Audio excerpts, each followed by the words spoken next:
मैं फजल इमाम मलिक। बिहार में सियासी उथल पुथल या कहें कि सियासी घमासान मचा हुआ है।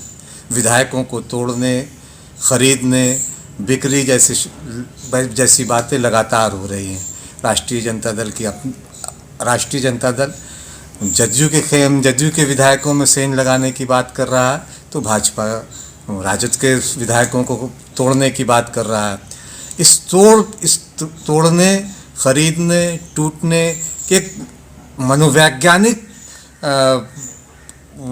सियासत भी बिहार में चल रही है। लेकिन इन सब के बीच पिछले एक आध महीने से हवाओं में कई तरह की खबरें तैर रही थी, कई तरह की खबरें चलाई जा रही थी, या यूँ कहें कि कुछ सत्ता के पक्ष भी खबरें चलवा रहे थे, जो अक्सर पिछले बिहार में जब से नीतीश कुमार मुख्यमंत्री बने हैं खबरें चलवाई ज़्यादा जाती हैं, खबरें छपवाई ज़्यादा जाती हैं। पत्रकारों की एक जिम्मेदारी जो होती है वो उससे थोड़ा सा अलग तरह की खबरें दिखाई जाती हैं, खबरें चलवाई जाती हैं, खबरें उड़वाई जाती हैं। और इसी तरह की खबरें लगातार एक विलय की खबरें चल रही थी। खासकर राष्ट्रीय लोक समता पार्टी और बिहार में एक सियासत के केंद्र में जो अभी उपेंद्र कुशवाहा है, उन्हें लेकर ये खबर लगातार चलाई जा रही। उनके विभाग तय कर दिए गए। हमने बादब बामुलाजा में इस पर चर्चा भी की थी। हम इन बातों पर आज बात करेंगे, लेकिन इससे पहले एक गुजारिश, एक निवेदन है कि अगर अभी तक आपने बादब बामुलाजा को सब्सक्राइब नहीं किया तो इसे सब्सक्राइब करें, शेयर करें और लाइक करें, ताकि ज़्यादा हम आपकी ताकत बने और आप हमारी ताकत बने। राष्ट्रीय लोक समता पार्टी के कार्यालय में हम हैं, जहां कार्यकर्ताओं की एक समीक्षा बैठक पार्टी नेताओं के साथ हुई, जिसमें राष्ट्रीय अध्यक्ष उपेंद्र कुशवाहा भी थे, जिन्हें लेकर पिछले दिनों ढेरों खबरें चली। विलय का खेल चला, विलय हो रहा है राष्ट्रीय लोक समता पार्टी का जदयू में। एक मुलाकात जो है वो बहाना बनी। नीतीश कुमार के साथ उनकी मुलाकात हुई। मुलाकात किन वजहों से हुई, या तो ये उपेंद्र कुशवाहा जानते या नीतीश कुमार, लेकिन खबरें खूब फैली, खूब फैलाई गई, खूब उड़ाई गई, और एक विलय का खेल लगभग पिछले 10-15-20 दिनों से, या यूँ कहें कि एक महीने से चलता रहा। लेकिन उपेंद्र कुशवाहा, जिन्हें हम कह सकते हैं कि अगर बिहार की सियासत में कोई सियासी चाणक्य है तो उपेंद्र कुशवाहा है। भले मुख्यमंत्री नीतीश कुमार हों, भले विपक्ष के नेता तेजस्वी यादव हों, लेकिन राजनीति के गुरु तो अभी देखा जाए तो उपेंद्र कुशवाहा ही दिखाई दे रहे हैं।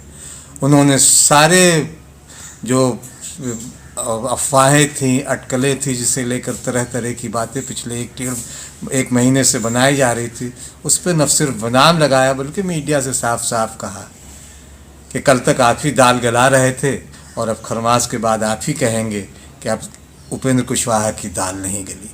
मुझे लगता है कि इससे ज़्यादा व्यंग या तंज मीडिया पे और कोई कर नहीं सकता है। लेकिन उन्होंने कहा और उन्होंने साफ अपनी एक लाइन खींच दी। और जब पार्टी नेताओं के साथ राष्ट्रीय लोक समता पार्टी के कार्यालय में वे बैठे तो हार की समीक्षा की। पूरे बिहार में जिन विधानसभा चुनाव पर राष्ट्रीय लोक समता पार्टी ने चुनाव लड़ा, उसकी समीक्षा हुई, आगे की रणनीति बनी, कर्पूरी जयंती के सम्मेलन की भी बातें हुई। तो जाहिर है कि राष्ट्रीय लोक समता पार्टी ने अपनी राह, जो उसने पहले भी चुन रखी थी, उपेंद्र कुशवाहा ने जो अपनी की सियासत जो पहले थी, उसी सियासी लाइन पे, उसी सियासी नहज पे वो आगे भी चलते रहेंगे। कम से कम उन्होंने पत्रकारों से भी साफ किया और पार्टी नेताओं के साथ बैठकर अपने तमाम कार्यकर्ताओं को भी संदेश दिया कि मीडिया की खबरों पर यकीन न करें। कौवा अगर कान लेने की बात हो तो कौवे के पीछे न भागे, कान टटोलें ज़रूर।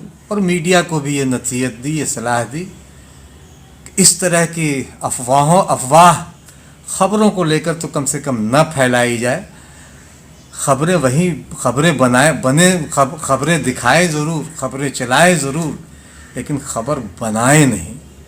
दरअसल पिछले दिनों खबरें बनाई जाती रहीं और उन खबरों की वजह से उपेंद्र कुशवाहा की जो एक सियासत को अलग तरीके से देखने की भी कोशिश की गई और उन्हें अचानक एक सत्ता के साथ कदमताल करते हुए बताया गया, लेकिन दरअसल था ऐसा नहीं।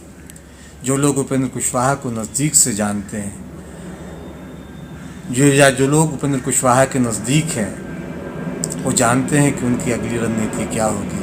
बंगाल की इकाई बनी, असम की इकाई बनी, लेकिन उसके बाद भी अगर ये कहीं से शंका लोग पैदा करने की कोशिश की गई तो जाहिर है कि इसमें सत्ता पक्ष का भी हाथ था, जिन्होंने इस तरह की खबरें फैलाई या खबरें चलवाई। और अब एक नया नैरेटिव फिर से मीडिया में चलाया जा रहा है।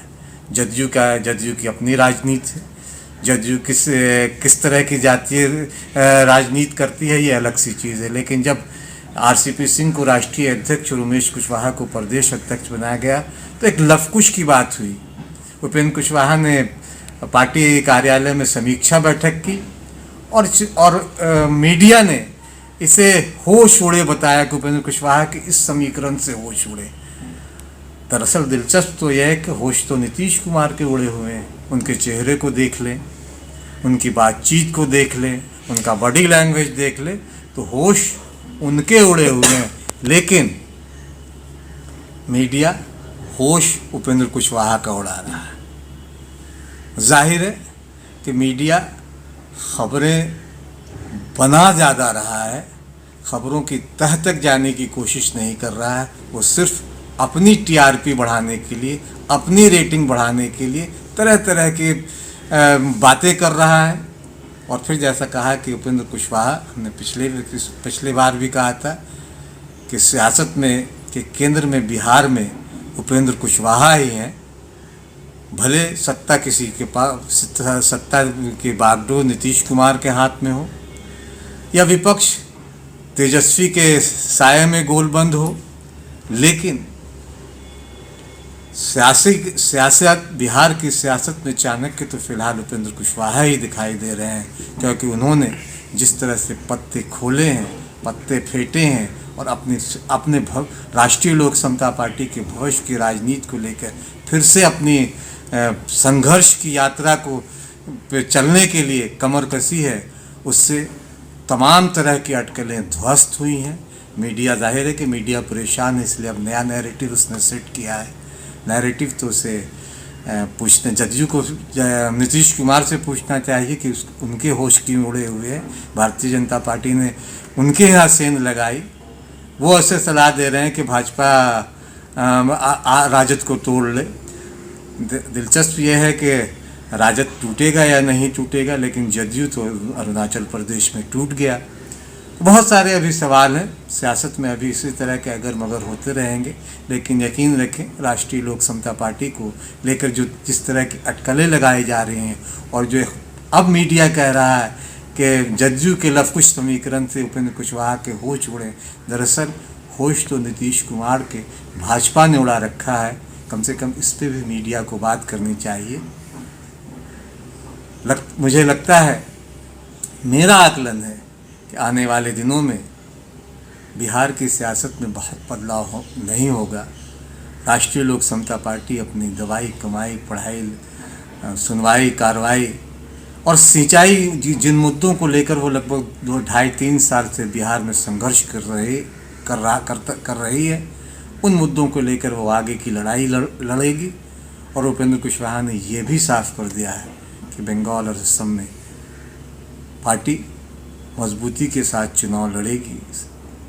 जाहिर है कि साफ रेखा उन्होंने खींच दी है और तमाम अटकलों पर विराम लगा दिया है। जाहिर है कि एक चाणक्य की तरह उन्होंने राजनीति में अपनी एक जो अलग राह चुनी है, वो राह भले अभी सत्ता की तरफ ले जाती हुई दिखाई ना दे, लेकिन सत्ता की तरफ बढ़ते हुए कदम ज़रूर दिखाई देते हैं।